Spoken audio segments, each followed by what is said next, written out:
Good afternoon. Good afternoon. How are you guys doing? Here we're back. Hello, everybody. Yeah, we're back for another impromptu, and my sidekick's right here beside me, and my son in the gospel is right there looking at us. Yes, yes, yes. Hello, Hey, hello.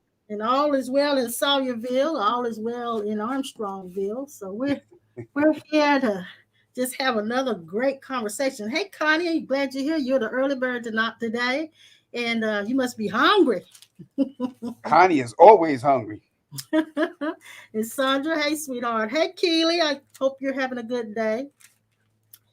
And yes, it is. She said it's a beautiful day in Salem. Yes, it is. Beautiful day. Beautiful day.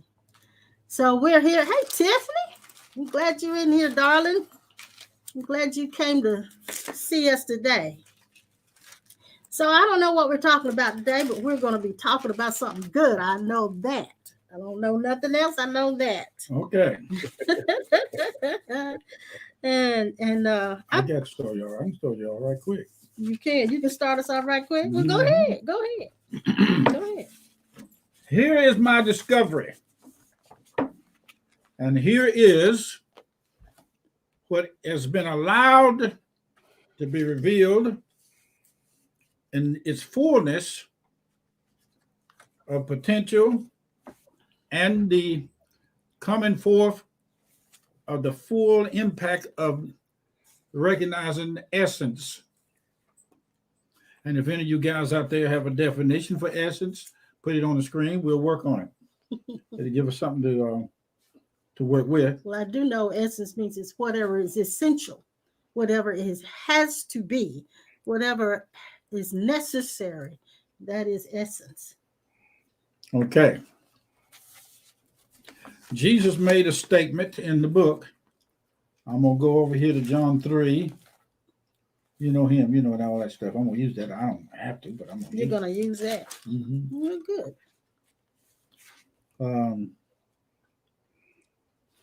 The third chapter, I think it's no. Wait a minute. It is. You got it? Where he said, he that seen me have seen the Father. Is that 14?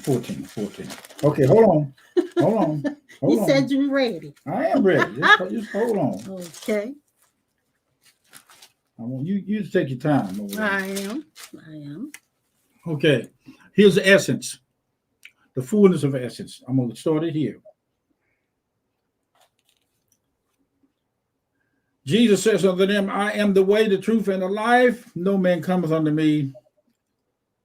No man cometh unto the Father but by me. All right. If you had known me, you should have known my Father also. And from henceforth ye know him and have seen him. Some of the saints, old Philip J. Edward Thompson here said in the 8th verse, said unto him, Lord, show us the Father. Here is the mind of individuality separation. But they all separations are in sync with opposites so that we could see the truth behind both sides. And it suffices. So the Father is suffices. But we satisfied. Jesus said unto him, have I not been so long with you, and yet hast thou not known me?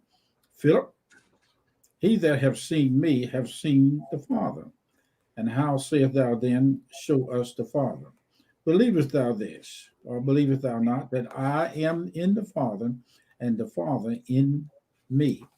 And the words that I speak unto you, I speak not of myself, but the Father that dwelleth in me, he doeth the work. You got inside, outside. You got him talking about separation, individuality with no problem. He's telling them the Father in me, Father in you. But one thing that they didn't see until later on, that if the Father was in him and they were following him, it was the Father in them that was following the Father in him. Now, here's another one. True. Here's another. Yeah. Jesus told him that he was the Father speaking without scriptures to be quoted. Like we're doing right now. He did not open the book to a certain page and said, I'm going to read to you what Father said before you can catch on that it's the Father speaking. I'm doing it now. The thing of it is when you get fully implemented in your true essence, you will not use any of these books according to the mind's appetite or the mind's desire to be worshiped through a correct or incorrect statement or procedure. There's a knowledge that we know, but it does not come from the mind. There's an eye that we see with that does not operate through the sense of sight. There's a hearing that does not come through noise and sound, vibrations. Look out now, I'm talking to you. Yeah. There is a walk, but it's not a walk of the earth, but in the earth we do walk. There is not a dimension that we are not in, so you don't have to go nowhere, because if you do, you're going to find the same thing that you had before you left. Now, let's go over here again. Now, you're going to give us a chance Yeah, to I'm jump going in. to give you time. Just hold on. He sound like he at the pulpit, doesn't he? No. He got it. He got it. Martha saith unto him, I know he shall rise again in the resurrection of the last day. Jesus said to her, I am the resurrection and the life, that believeth, and he that believeth on me, though he were dead, yet shall he live. Oh, in John 10:30, he says, I and my Father are one. Yeah. Okay. Now, these old Jewish boys want to kill him. Therefore, the Jews over here in the 4th verse, 18, the Jews sought more to kill him because he not only had broken the Sabbath day, but said also that God was his daddy, making himself equal with God. And then there's another place that said he thought it not robbery to make himself equal with God. Now hold on right there. Chapter 2. Yeah. Now hold on. We holding. Hold on. Grasping is not necessary. The key to a type of growth of the infinite self who decided to come into this dimension awareness to give up its identity like the body of Jesus did to find out.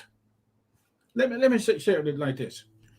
When it was announced to Mary that she was going to have a Christ child, that same event took place in our physical mother's womb, but our ears and eyes and senses was dull enough they couldn't hear that me and you were going to be a Christ child born in this dimension.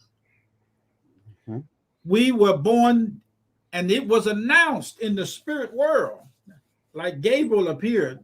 It was announced, and an angel did come into the room, even if it was at the hospital or at home, or a midwife there helping you to come through the portals. You are still the same example as the birth of Jesus. Yes. Now, I'm taking the responsibility of a big chunk because I'm convinced that what I'm saying is correct. Okay. Can we jump in? The last one. Grasping essence is seeing God in all his pure form. The more parts of the fake self drops off, the more essence is cleared. The more essence that is cleared out, the more the false self drops off. And discernment is the key to this true waking up. That is one of the A1 grace A1 number one functions. It has nothing to do with the fivefold ministry. It has nothing to do with church. It has nothing to do with the baptism of the Holy Spirit. It has nothing to do with being saved. It has nothing to do with going to heaven and hell. It has nothing to do with judgment. And then the list goes on and on and on. But it must be done, and it should have been done when we come out of the room to be introduced to our true identity more so than the flesh. Go ahead. Okay. You want to go first, or you want me to go first? Go ahead, co-pastor. All right. So now I was reading this morning how that John was baptizing people, and they weren't doing any baptism until John came along, right? Right. So Jesus was disturbed by what the institutions were doing. Mm-hmm. The institutions were placing too many burdens on the people, and they were saying to them that God would only accept them if they fulfilled all of these rituals and Mm-hmm. if they were able to measure up. Jesus came along and joined himself to John's ministry, which was an outcast ministry, what never done before. They didn't baptize before that. He joined himself to John the Baptist ministry because he agreed with the fact that people should be washed clean of their guilt. And that's what the baptism was for. That's what it was for. Exactly. And so Jesus went against established religion. Mm-hmm. And he came along not talking dualistic language. He came along talking oneness, single language. And I was reading out of here. I'm going to read this a little bit to you. It says, Jesus, this is where we missed it. Jesus is both fully human and fully divine at the same time. And that's what he came to show us. Mm-hmm. He came to show us a portrait of ourselves. Mm-hmm. He is the portrait. He is the pattern. I think it says in either in Titus or Timothy. He is the pattern. Mm-hmm. He's showing us that we are both human and divine. And he actually pointed out his humanity more than he did his divinity. Exactly. Yes. And we missed it because we placed him on a pedestal to worship him as a God. But he came to show us what a human looks like when they fully realize that they're divine. Exactly. And this is what we've missed. This is exactly what we've missed. Exactly. And we're so busy trying to be godly when we need to just be fully human. Mm-hmm. And this is what a God-realized human looks like. Mm-hmm. So I thought that was really, really good. I said, wow. Now listen to this. He says, we still think of ourselves as mere humans trying desperately to become spiritual. That's what we're doing, trying to become spiritual. Okay? And it's difficult, but the necessary task is to learn how to become human. Jesus came to model the full integration for us and told us that divinity looked just like him, while he looked ordinarily human to everybody. Exactly. Okay. So Jesus is in the gym. Okay. Jesus is in the store. Yes, he is. I can vouch for that. Jesus is on the highway having road rage. Jesus is showing us what divinity looks like.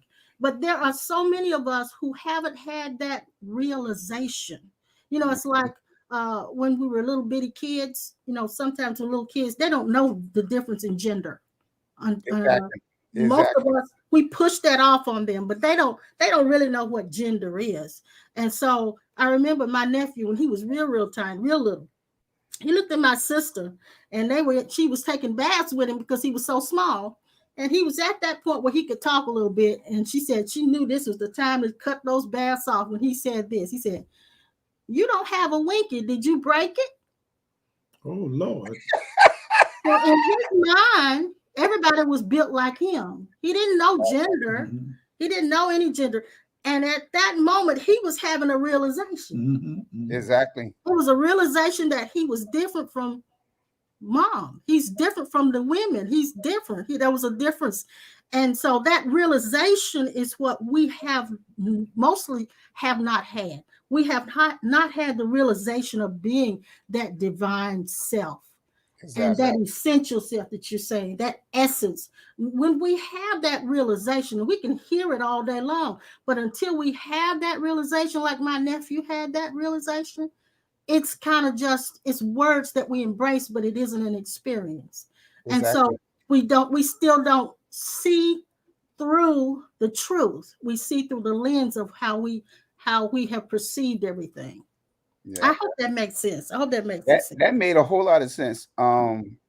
First of all, just like when you were saying a spirit, of course, we know the scriptures there's no female, male nor female, Jew nor Greek, uncircumcised, Right. because in the spirit we just is. Mm-hmm. And so when a child is born and brought into this world, again, they are more connected and in tune in the realm of the spirit than those who have Yeah. matured or become adults in the physical. Yeah. Um, a good example of when a child is born, again, they spend all of that time in the environment in their mother's womb, and they're in fluid. If you take a child as soon as they're born and put them in the water, they will swim, literally Yes. swim, Yes. because they were still yet adapted to that environment of water or fluid. And Mm-hmm. it's after a while, and think about it. If we've been spent all this time in fluid in our mother's womb, then when we come into the world, people forget how to swim. And so you got to teach them how to Yes. swim all over again. And it's because they are forgetting their true self. They're forgetting that their spirit. And when you was talking about Jesus being the pattern for us, him being divine and human at the same time, brings up, a word that we use in the study of mythology. We are demigods, Yes, sir. Yes, which sir. means we're divine and human at the same time, At the which same means time. we were birthed by a spirit. And the scripture says that God is a It's spirit. good. And Mm-hmm. so again, if we go back to what we talked about last week, how when the first man or first Adam, or I'm gonna say this, the first demigod, Yeah. Adam, Yeah. it was God once again forming the dust from Mother Earth. I'm gonna use Yes. that because she at that time is the one that is going to be pretty much the womb or the matrix for what the spirit that was going to go abide inside. And so God again breathed himself into what he formed, and that Yes. became Yes. a demigod, which he named Adam, Adam. which Mhm. means man and spirit at the same time. Yes. Yes. And as a matter of fact, the words Ben Adam, and I'm not sure if that's in Aramaic or what, means son of the human one. Exactly. Jesus called himself the Son of Man, and that's what that is. He called himself the Son of Man. He never called himself the Son of God. Mhm. He So always called himself the Son of Man. and it's funny because remember, scripture identify him as the second Adam. Exactly. And why is that? Because we got to remember the first Adam was born by spirit. It was a spirit that came in contact with something material or natural. Mhm, mhm. And that was the first Adam. Jesus is considered the second Adam because it was the exact same almost occurrence. There was not a male who fathered Jesus, it was God or the Spirit itself who Yes. came in contact with someone that was natural again, which was Mary, and Jesus was one. So he was considered the second Adam. Again, a spirit taking on the form or the pattern of man. Right. And so Jesus went through the same journey that we are going through. He came to a point of realization. That's why he went in the temples and in the places and talked to the doctors and the lawyers. He was finding himself. He Mhm. was finding his own divinity. Having started out from a mother's womb, like we did, he had no inkling of being divine until he had that realization. And this is something I discovered today. And I remember years ago you used to do this. He would pattern after Jesus's prayer life by getting up early before day and going in the closet. Then there sometimes he would go out into the woods and find a spot and pray there, because Jesus did that a great while before day. He would get up and go out. I found out that the reason he did that, he wasn't doing that because he was being spiritual. No. He did that because they didn't have private rooms in their houses. He had to get up and go out to have a private time. And so we look at Jesus through a different lens. We think that's what's spiritual. That's being spiritual. That's not being spiritual. That's what Jesus had to do to find a place to pray. He was having a private conversation Yes. and didn't want everybody else to hear and be involved. Mm-hmm. And Mm-hmm. so and it's funny how we take simple things like that and we turn it into something so like you said, spiritual or Yeah. religious, and we begin to build disciplines Yeah. from that. And Mm-hmm. so Jesus was just doing that because of him being aware. Yes, yes. Well, it's the same thing as when he told them to go find a coin in the fish's mouth. In that Jewish culture, that didn't mean go to the lake and pull up a fish and get a coin out of its mouth. That meant go sell some fish. Exactly. So they, they, we have they forgot he spoke in totally, parables. yes, we have totally misunderstood because our culture is so different. We have totally misunderstood. I want to post a few of our comments. Hey, Vincent, I'm glad you're here, sweetheart. And Buzz says a lot of people seem to think that thinking less of themselves is humbleness. It's not the same as thinking of ourselves less. In church, they say, Lord, I'm not worthy to receive you. And I'm not sure what else you wanted to add to that, but that doesn't. Yes. And it's a false humility. I say we are so proud that we're humble. Mm-hmm. And that's some oxymoron. You can't be proud that you're humble. Mm-hmm. And that's what this false humility is. When we keep saying, I didn't do it, God did it, I'm not worthy. That's all of that's just false humility of the egoic mind saying that. And now Exactly. here Buzz is saying again, makes sense to me. That doesn't make sense. That's the rest of it. If I keep saying that I'm never going to feel worthy of God. Exactly. And Exactly. it's not God that we're trying to be that we're trying to please. It's the institution that came up because of Jesus and religion. Exactly. And it's funny that he said that because that's on my journey. That's one of the things that I actually, uh, for sake of understanding, was delivered from. Mm, False mm, humility, false mhm, humility.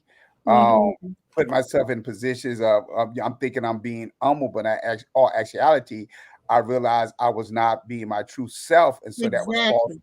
Yeah, humility. And so yeah, it's funny because even in the midst of that, that brought up something many years ago. I remember being in prayer, and you know how we say some religious and some ridiculous stuff, trying to be spiritual even in mhm. our prayer life. And I never forget, while I was praying, I said to the Father, I said, according to the writers of Isaiah, my ways are not your ways, no, my thoughts, your thoughts, for your ways and your thoughts are far above mine. And he Yeah. stopped me in the midst of me saying that and said, why not?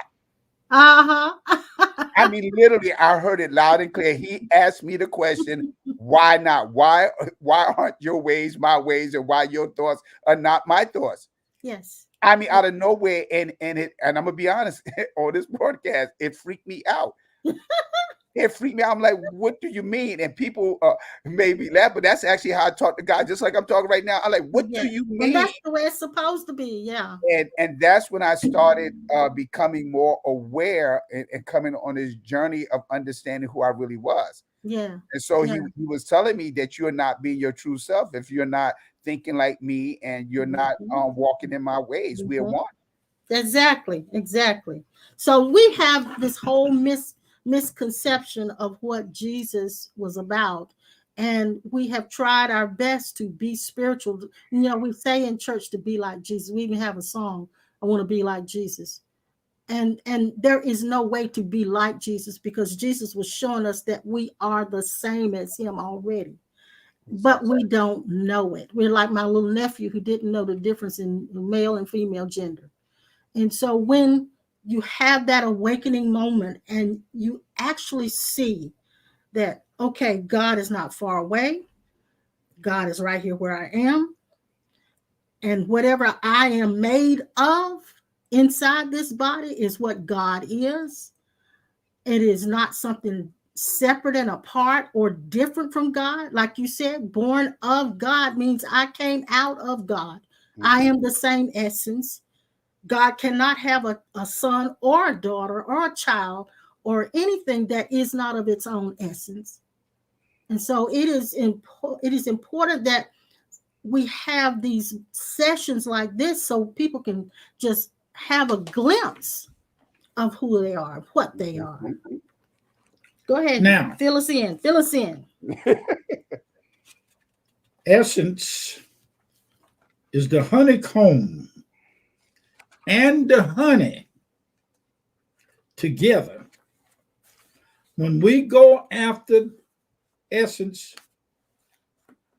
essence will show everything that God is not versus everything that God is.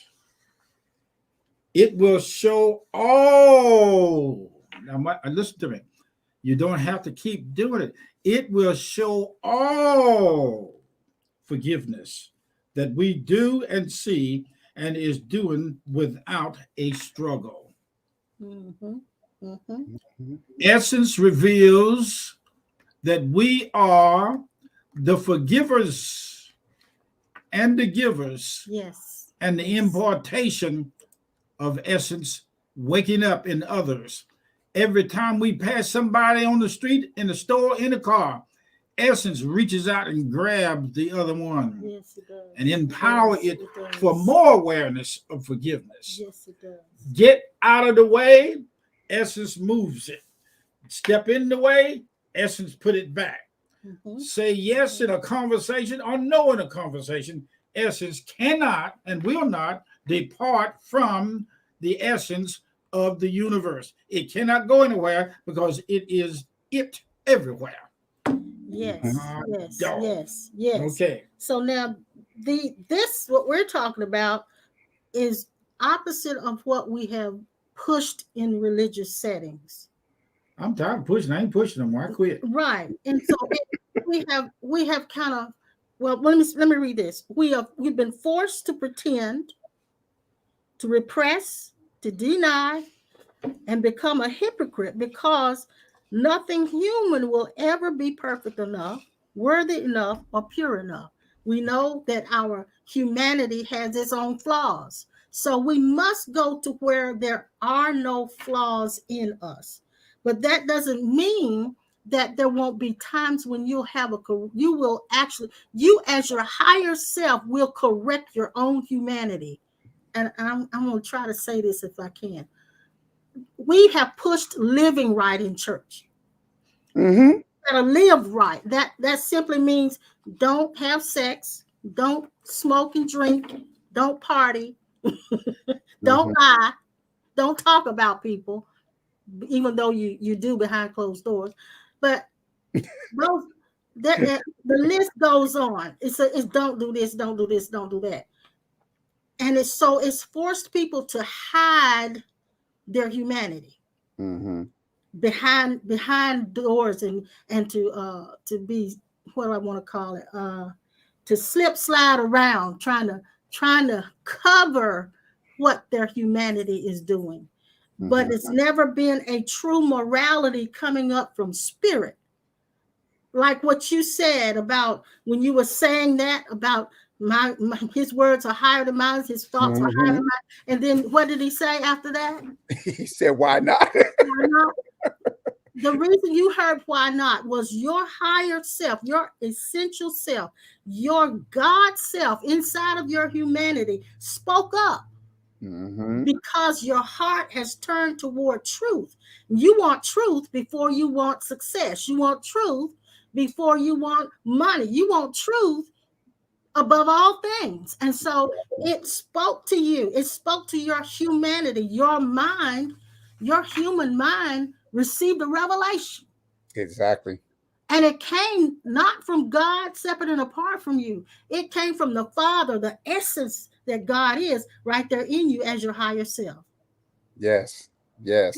And that's what we don't realize, is that all of the revelation, all the realization is coming directly from God himself in us as the essence that we are. It's amazing. It's just amazing. He's communicating to us. And something earlier when you was talking about religion, something came across my thoughts. When you are trying, that is actually the definition of religion. Yes. When you're trying to be right, or you're trying to live up to this, or you're trying to live holy, and so forth. That is the essence of religion. Yeah, and I don't mean to cut you off, hold your thought, but A lot of people outside of church are still religious, even though they're not in church. They may be in another spiritual community. And like we've met plenty of people in the course and who study the Course in Miracles who are not necessarily churched. They're just a spiritual community that studied that book, but they're trying just like the rest of us. Exactly. So Exactly. it's still a trap. Now go ahead and finish what you were saying. And so that's pretty much how we are pretty much imprison our own selves, because we're trying when we don't need to try. Like, for example, and I shared this the other night. Matter of fact, last night, I'm a man. When I wake up in the morning, I'm not trying to be no man. No. I just go on with some whatever. of us are. Some of us are, but You see what I'm saying? I'm not trying to be anything. I'm you know, I'm considered an African American. I'm not trying to be an African. I just am. And I go on carrying on doing things in life with no thought of it. yeah. I don't wake up in the morning thinking about, what am I a man, or what do I need to do as a man? It's what Dad calls beingness. You're just being. Exactly. And that's where we have imprisoned ourselves, especially with being legalistic, and that's another way of saying being religious. We're trying to become something that we already are, and that makes no sense. And the thing is, when you're trying to become something that you already are, it wears you out. When all you have to do is stop trying, like Dad said, stop trying and just be. We have to accept who we actually are, and so that's why we have all these different disciplines, all these different religions and religious beliefs. Is because we're trying to be something that we already are. And we find it hard to stop trying, because some of us who've come through the Christian religion, I won't just say Christian religion, but that's what we're more familiar with. But I think all religions feel this way. Some of us who come through those religions are afraid to stop trying. We feel that we will lose something. We will lose salvation. We'll lose our spiritual experience, whatever so we feel we got to keep trying. And many of us are going around the mulberry bush, around in a vicious cycle, trying to recapture the feelings and the emotions and the state that we had in the very beginning, where we felt like God was right here. We had that sensing that God was right here. And so we're chasing that and not realizing that we cannot mature as long as we're looking for that. Okay. Exactly. You ready? Yes, go ahead. Fill us in. Okay. The real essence self, the eternal self, right there where you are now. I want you to grab hold to your seat. If you're sitting on the commode, hold the lid down, because I'm getting ready to blow you off of it. Now, watch this now. Make sure your shoes are on right. If they ain't, you're gonna kick a light bulb out. Okay. The real self, right there where you are sitting, listening at us. The eternal self is not thinking at all. That's right. Exactly. Yes. It is not thinking at all, and that part that thinks all day long is not you doing it.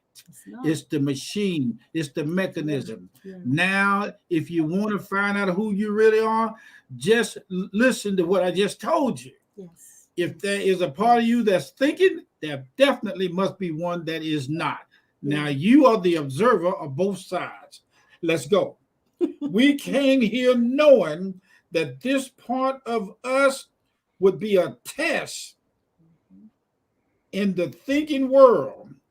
And we found out and discovered that we are now finding out how to look at the mind correctly. Yes. Yes. All right. And what we're looking at when we're looking at the mind is looking at that sense of self that we have. That it made a self. Yeah, it's a sense of self. I'm feeling like a self, and that is what. Like this morning, I remember when I got up this morning, that mind was going, man, it was in full blast. And it's like I had a million things running through me, like do this, do that, do this, do that, do this. And And I just sat back and looked at it like, okay, okay. Yesterday, what I did, we have in our bedroom a sitting area, and so he was taking a nap. Normally, I take a nap too, but I said I'm gonna just sit here in the chair. I sat in the chair because I couldn't sleep. I sat in that chair and I just sat there and didn't do anything at all. I saw the mind, thought, thinking about a million different things. I sat there and I let it run and I let it run. I got up and do you know I felt like I had a nap. Wow. I Wow. hadn't been asleep, but I felt like I had a nap because I took a break from the mind. Exactly. Exactly. That's funny that you say that, because that's why people, when they wake up, they may have been physically asleep, but Mm-hmm. the mind never shut Never down, slept. and so when they woke up, they were still yet feeling Still tired, tired. stiff in the neck, and so forth and so on, Mm-hmm. because Mm-hmm. there was so much activity going on. And I know I'm guilty of that. That was something that Dad helped me to understand, that there I never quiet down, and so I had to learn. And see, that's another a key thing when it comes to meditation. Yeah.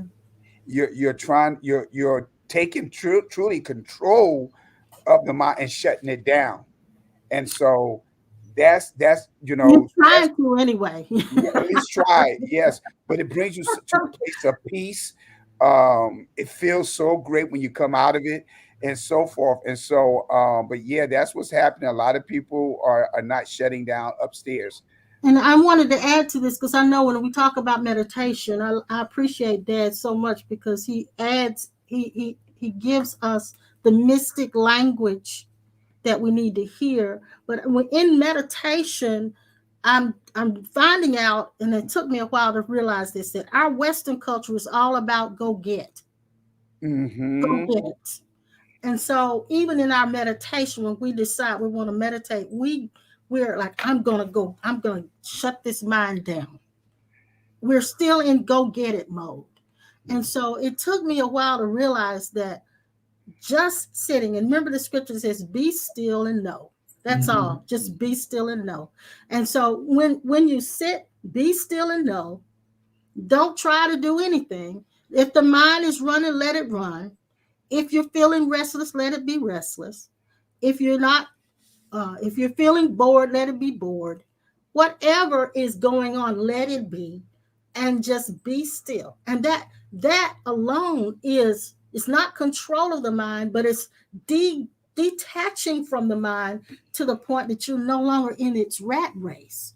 And I Hmm. think that's where my feeling like I had a nap came from. Hmm. And I realized then my body really didn't need sleep. It didn't need sleep at that moment. What it needed was a break from the mind. Exactly. Exactly. I think one of the things that many people are dealing with, because I'm going back thinking about when we started talking about the child, and how a child is Mhm. born and they're more aware of the realm of the spirit than an adult is. I think what has happened as we begin to develop and evolve, our our true selves has become addicted to the false self. I think we're dealing Mm. with some Elaborate on that. in essence, in the development of the ego, like you were saying, we're always trying to get something. Mhm. Even in being caught up in the rat race in America, where our definition of success is how much you can gain, how much you could possess, and so Mhm. forth. And so I think we done the love that identity so much and be addicted to it because of the way it makes us feel. Mhm. um we did, and we lost our true self in the process of that. So again, I mean, let's think about, I could use ministry, and I realized Yeah. that Yeah. I got addicted to ministry. Yeah. And I mean the preaching side, Yeah. hearing the people say amen, a preach, apostle preach, all those different things, and the applause. And I realized that became an addiction. And the reason why I mention that, because even in the midst of this pandemic, and I got a phone call here the other day concerning uh, someone that knows me, who heard another pastor on the radio uh, judging people, tearing down other spiritual leaders concerning the mass again. I'm like, I thought by now we was over this mass thing, and here Yeah. you are again. Yeah. And the reason why, and I said, I'll be glad when you guys will understand that to each their own. We should not be making these judgments. If a person want to wear their mask, let Yeah. them wear their mask. If Yeah. a person don't Yeah. wear the mask, stop trying to dictate to others their culture. Let them Yes. be, Yes. Yes. And Yes. so I see it's a from that particular leader, they're in competition because again, they feel like they gotta have the doors of their church open. They gotta have the people, because the more people I got and the more I keep doing what I'm used to doing, then I'm pleasing God or whatever. But God also gave us common sense and wisdom. And it goes even beyond pleasing God. I'm really making myself feel useful. I'm Exactly. trying to keep my self-worth. And so many of us, particularly, I won't just say Black people, and we said that before, but a lot of Black ministers, they only found their self-worth in ministry. Exactly. And Exactly. so that's where they got their honor. That's where many of them got their sense of having a business. That's where many of them got the sense of having notoriety. All of that came through ministry. So Exactly. to shut that down is to snatch everything away from your ego. To cause you to go on and withdraw. That's Mhm, that's mhm, the addiction, and mhm, that's what I came mhm. to realize. I if again, like you guys, y'all are the perfect example, and I have to say this to myself. If the doors of the church, even though we are opening up on the 14th, but Yeah. say we open up, say no one comes, whatever, am I going to be okay? That's what I need to realize. Am I going to be okay? Yeah, because like the Sunday that we had church with you guys, remember the joint service we had, I remember. and nobody gave an offering. I mean, absolutely no one gave an offering. Absolutely nobody gave an offering. It was zero. Uh-huh. We looked at each other like, what? And remember, I called you and said, did they send it to you? And I it remember. doesn't. Nobody gave an offering, but it was so liberating for me and for him. It was like, okay. So just that was snatched away from our egos right then. Yes, we need the finances, but wow, I can't live my whole life surrounded about making that the center of my life. And so Exactly. It is not us, our true self, that is thinking that we are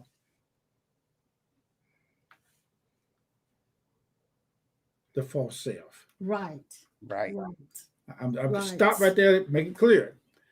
We are and have always been the eternal self Always. before Grant went around Richmond, before King had a square butt and a turkey hatched a guinea. Okay. Yeah. That's funny. Are you done? No, I ain't You done. done? You done?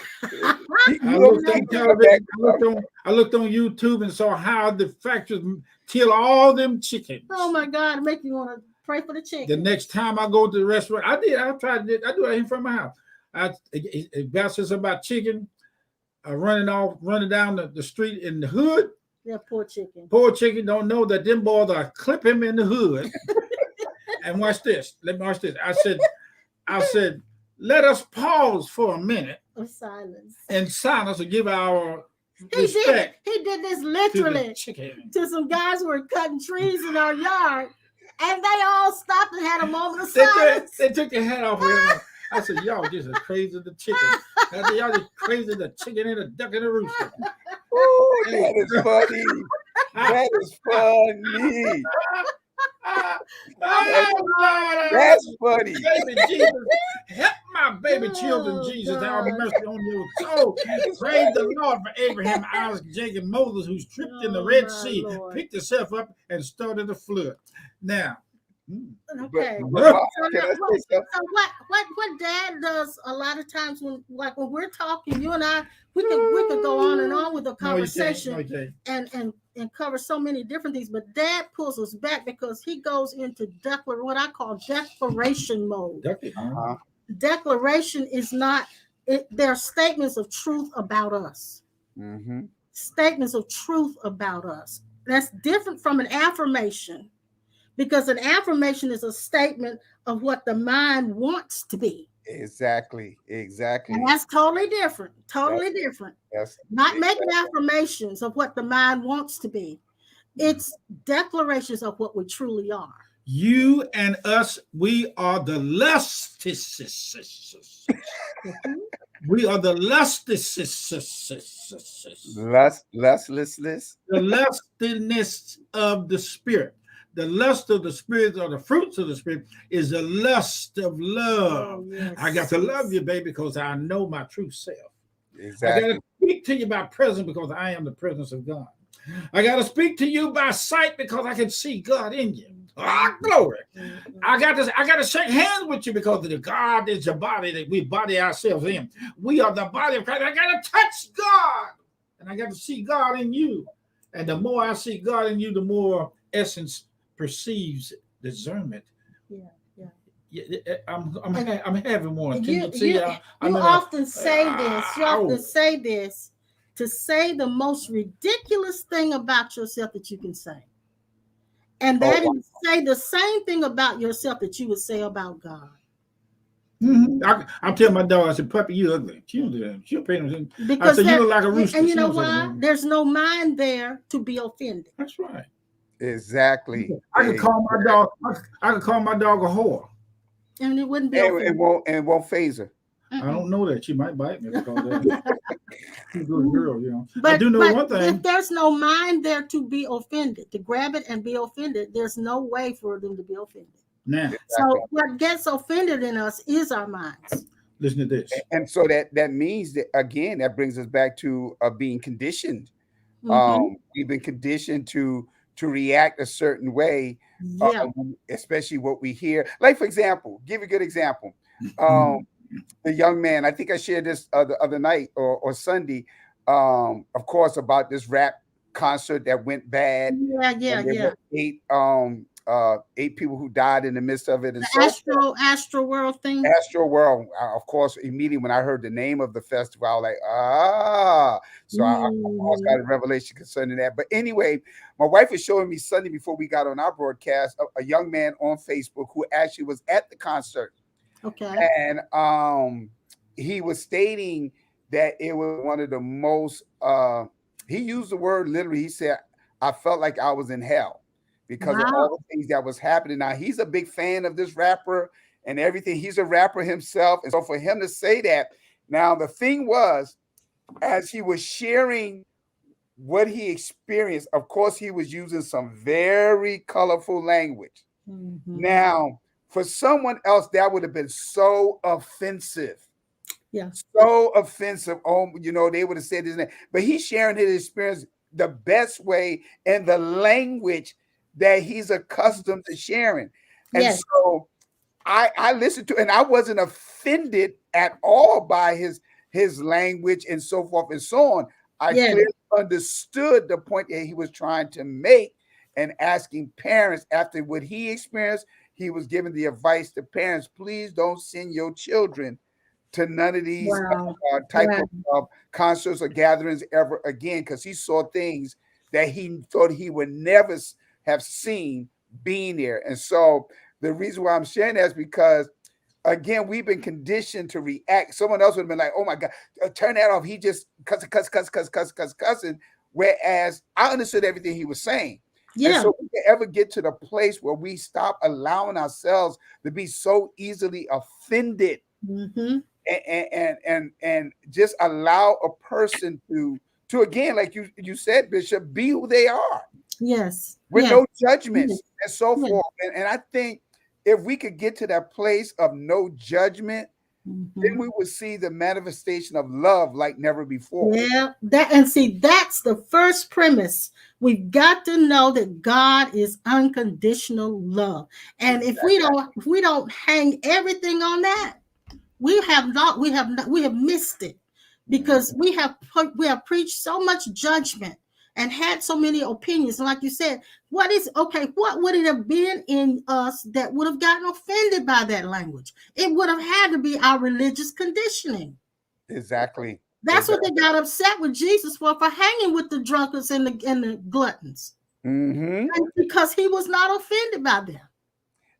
And I remember that's also that created the confrontation between Peter and Paul. Mm-hmm. You see what I'm saying? Exactly. And I experienced that now myself because, I'm again, because we want to help people because of the type of person I am, and of course the way I came up in the church and so forth and so on. Again, being a spiritual leader, I've had conversations with other people who are actually in the alternative lifestyle.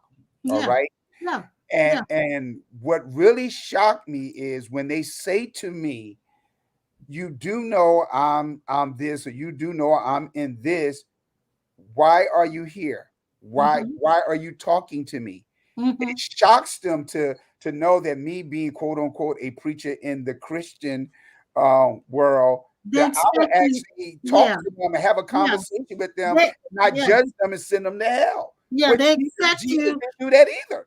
Yes, they expect as an evangelical preacher to be judgmental. Mm-hmm. That's what they expect. And so, like I shared with them, I said, "Look, I love you no matter what." Yeah.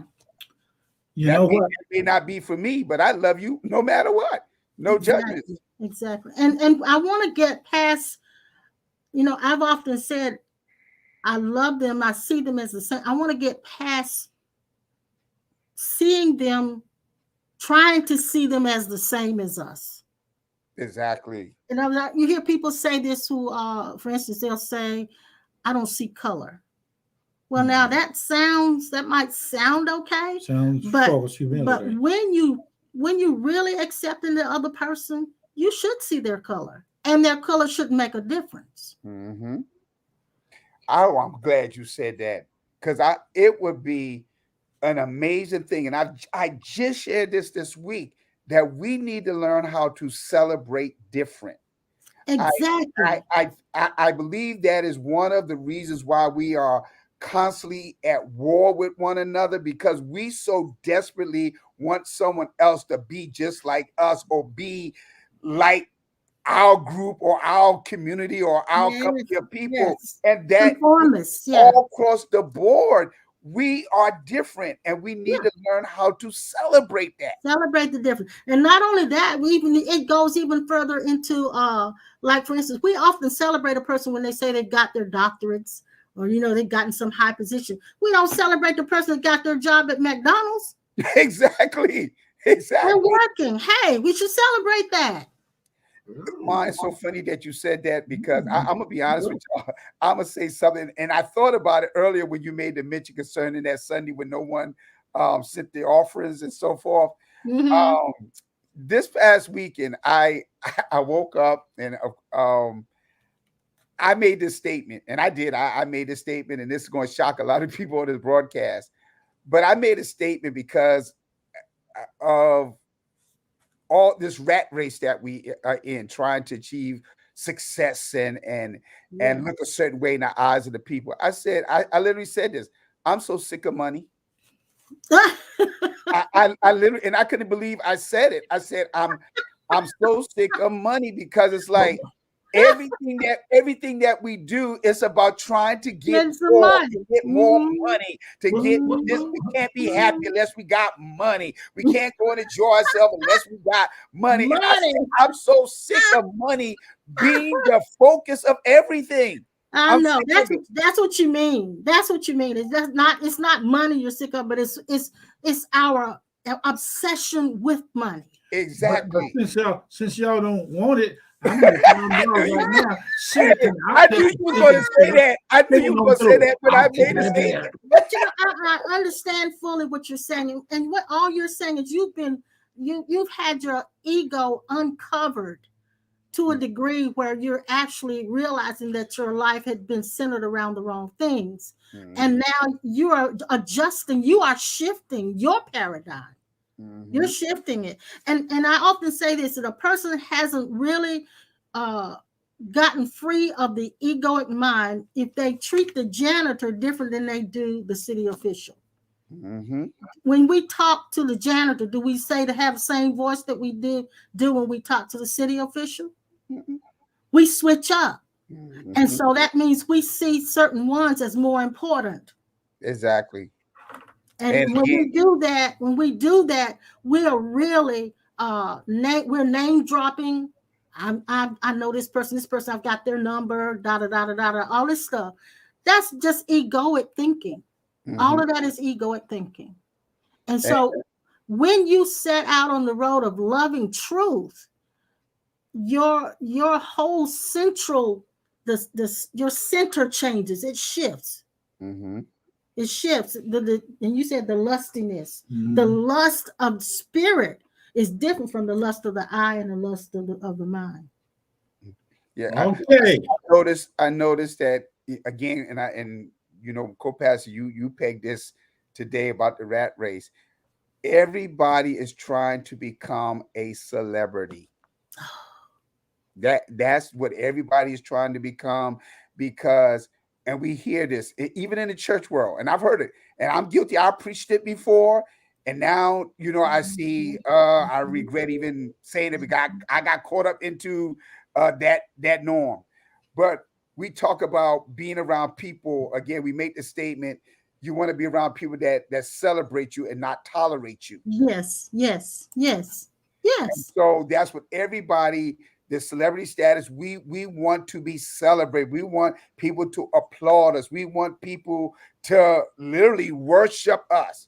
Because Mhm, again, there goes the addiction again. It makes mhm. me feel a certain way. But if Yeah. we can sit down to those who we think has actually achieved that celebrity status. Some of them don't see themselves as a celebrity. It's the people that desires their lifestyle That's that it. sees them as celebrities. And so Yes. if you have a conversation with some of them, you will see that these people who you worship and admire, Mhm. they are not as happy as we have perceived them to be. Yes, yes, yes. I will say this. Say it. What will you say? When I go out in the highways and the byways, I walk up to anybody that I want to, and I can tell them. I'll tell the nurses, the doctors, and the doctor's patients. I'll tell the doctor's mama, uncle, niece's grandboy, and his mama, if they want to change her to a mammy. I will tell them I came from a place on the other side where you and I were together, and we had a conversation over there about at this particular place of the store and where we were located, that we were going to see each other, and I was going to discuss with you the fact that I came from heaven, where you came from, and you're going back there where we both were going back to. But I also going to tell them, I said, your sister, your uncle, your brother, I don't care who it is, whatever come up, is now standing looking at you from the other side. Yes. I'll tell them anything I can about heaven. See, the reason why I'm saying this, I'm not, any of y'all out there can say it if you want to, but I'm not talking from knowledge. I'm talking about what I found out to be eternal life. You had a realization. I had an experience. Exactly. You had a Now, realization. that's preaching. That's what you call preaching. Yes. You cannot talk to somebody about fixing a flat tire on your car when you ain't never had a flat to get out and fix. Exactly. We knew, and watch this now. We knew before birth who our mother and father was going to be. Mm-hmm. We knew before birth that we would come here and train in the evolutionaries of misdirected identity, who we really were and are. This thing, when it is over, hell is going to dump everything out, and every back door going to come open, and the ones that's knocking on it going to be right there in heaven, and your ugly mama, niece's grandmama's uncle boyfriend who was doing a molestation on your daughter, he's going to be there too. And I don't care if you don't like him, because you're going to have to love him when you see him. Well, I'm glad you said that. Thank you. Not that he'll be there. But, Yeah, he'll be there. He'll be there. but that when Jesus was on the cross, if this story is true, Mm-hmm. Jesus forgave the murderers. Yep. He said, forgive them for they don't know what they do. Yep. He said they don't know what they're doing. Mm-hmm. So when we see through the lens of truth, how we see things will actually be different. I want to read this right quick. He said, we do not see things as they are. We see things as we are. Mm-hmm. Exactly. We don't see things as they are, but we see things as we are. You were talking about the young man who was on Facebook. He saw as he is, and so he spoke as he is. Exactly. When will we come to the place where we can accept people the way they are? Mm-hmm. And allow that unconditional love to come through. Now, this morning I was walking, I got real tickled at us, Mm-hmm. you and I. Mm-hmm. Here we are in our 70s. We are the most colorful couple you have ever seen in your life. And I'm not saying that because I'm tooting my horn. I'm just saying we are so different. Yes. We are so different. We don't look like any other couple. Our whole life is different from any other couple. It is not because we're trying to, we're just that different, just that unique. He wears different kinds of clothes. He makes his own pants. We love red. He looked like Santa Claus. We're the old people that drive a souped up Jeep. Did you have to do that? We got a dog that looks like a show dog. There's only a mutt, but we are conversational pieces. Just the way we look, people pass us in our neighborhood when we're walking and smile and laugh. Mm-hmm. It makes them feel good. Mm-hmm. just looking at us. And we're not doing a thing. We're just being. We're just being. And that's what I love about you guys. I'm co-pastor. I'm so glad that you said that. And I pray this helps someone. We are so stuck in this thing of trying to achieve something, especially in ministry, where you guys, okay, from the time again, I come to know y'all back in 1986. When we were spring chickens then. Exactly. And I fell in love with you guys because y'all are totally different than all these other quote unquote spiritual leaders that I've come in contact with. And that is what I love about you guys. And the thing is, people would question me why I still consider y'all my spiritual parents. And the reason why is because you'll see in the church world, one season, this person is my spiritual dad or my spiritual mother. And when that person can't get me where I want to go or get me what I want, I'll leave that person. And now I'd adopted someone else to be my spiritual dad, and then someone else, and so forth and so on. And that makes no logical sense, because if I think about it in the natural biologically, I can never change who my biological father is. So if I know you guys, and the reason why, again, I consider y'all my spiritual parents, is because you guys are the very ones that unlocked who I am inside. I never knew who I was or understood purpose until I met you guys. And if you sum it all up, we just speak your language. Exactly. And I want to say this too, that being your spiritual parents, and I want to clear this up for a lot of people who are in church, because being your spiritual parent does not mean you're their overseer. Exactly. Overseer, I'll say this in all humility, and not false humility, really knowing that we are not the best pastors. We are not the best pastors in the sense of how we conduct ministry in church as an institution.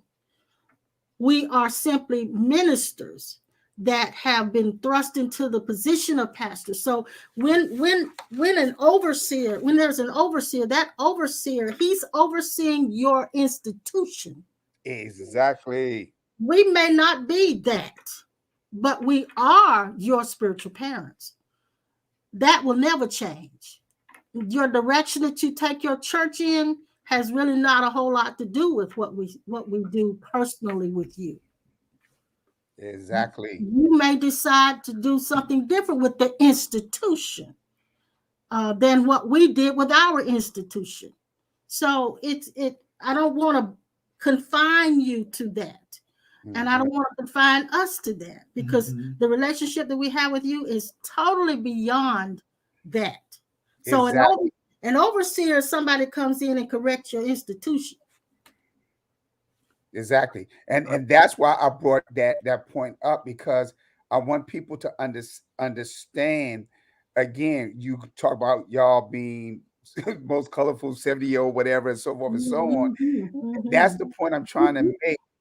Y'all are so real, and truly, you guys, when I talk to y'all, when I see you guys, when I'm ever in y'all presence, I can agree with everyone else who ever come in contact with you guys.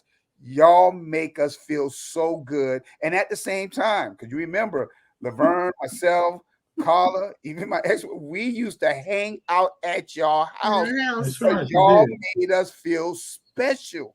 Even when we were trying to correct you, we made you feel Even correction. That's what I'm saying, and that's what I want people to understand. There were things, and I was sharing this with someone the other day. I said, if y'all came up under the teaching and mentorship that my spiritual father brought me under, oh, y'all would have been kicked him to the curb. Yeah. He brought me through what I call the school of hard knocks. But Mhm. because of that process, it developed character in me.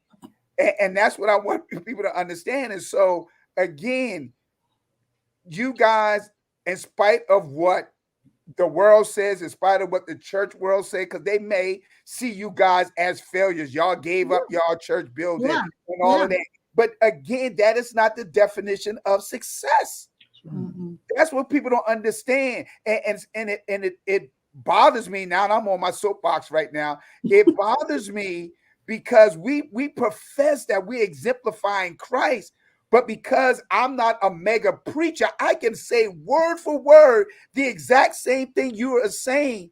But Yeah. because of what you have accumulated, because of the car you drive, the house you live in, now you are a guest speaker on a major platform Yeah. where we're speaking the same exact thing. Exactly. Yeah. And that bothers me, for us to profess again that we are representing our Heavenly Father when He is not even concerned about how many cars you drive, how big your house is, how many members you have in your church. He's not concerned about that.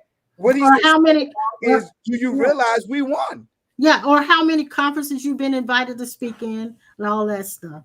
Yeah. Yeah. Is that name correct, Marie? Is that right? Mm-hmm. Miss Marie, I see your mother and your father hugging and loving you, and they are saying gratitude towards you, that if they've done anything in the way of your coming forth to misdirect you, they asking for forgiveness, and they saying they love you just the way you are, and that you have come a long way, and they are honored. I hear that presence to have you as a daughter. Wow. Wow. And I sense the presence of someone blood pressure is becoming normal. Wow. Thank you, Lord. And I see you fully aware of your health improving. Yes. I see somebody out there now that's finally come to the place of understanding what it means to walk in the faith of God, and that your God supply for all of your needs according to His riches and glory. I just saw you accept that, all of that. Yeah. And there's a path that you're walking called the path of path, and you are safe. Look, I thank you guys for the gifts. My birthday's coming up in the next week or so. Yeah, he's got a birthday. I'm going to play On it the safe for 20 you and me because I'm no fool. You're gonna be, I'm going to live to be 27, right? I'm gonna be 143 because I'm no I'm gonna fool. hold you to that. That Jimmy Cricket said that. Look, I am He's absolutely. gonna be 74 on the 22nd and of this the month. 27th. I got 2 birthdays. That's because his mom said he was born on the 27th, but when we look at the birth certificate and Social Security looked at it, it's a 2 instead of a 7. But don't worry about it. I'll take both of them. I am absolutely. So your mom didn't know what she's saying. Watch out! I'm She busy. thought she knew, but she did not know. I'm trying to turn this steak over and bake it. I On know both we sides. went way over time, but I don't care. I love you guys. We enjoyed you guys. You are absolutely great, all of you. And I don't know how we're going to do it, but I'm going to hold on till my change come. I'm going to hold on. I'm going to grab tight to the horns of this bull and wrestle it down to the ground. I'm going to hold on and see the destiny and purpose of God manifested in every one of y'all life out there that's looking and listening to it. I'm going to see God. Yes. In you, holding tight to the reins of this mule and breaking it down to his knees and said, "Thou art worthy to stand tall." Yes. Yes. You are worthy. Yes. Glad you guys tuned in to us. We'll be back again on next Thursday, Lord willing, and the creek don't rise. I'm looking for miracles finances to come in the mail over the air as we speak. Of course, we're always expecting. Yes, ma'am. Yes, sir. Hey, keep your nose clean, your britches on, and don't take no wooden nickels. Hey, and I want to say once again, Happy Veterans Day to all my veterans. Amen. That's why I'm wearing my hat today. Yes. Thank you, Lord, for reminding us of that. We appreciate you too. All my fellow veterans. We appreciate all of you. All of you. I bless the soul that wear your pantyhose. Oh, come on now. I bless your shoes that wear the crusty heels. I bless your head, even if it ain't got no hair on it. I command the hair to grow back. Now, see, that's what I mean. That's what I mean. See, I want my.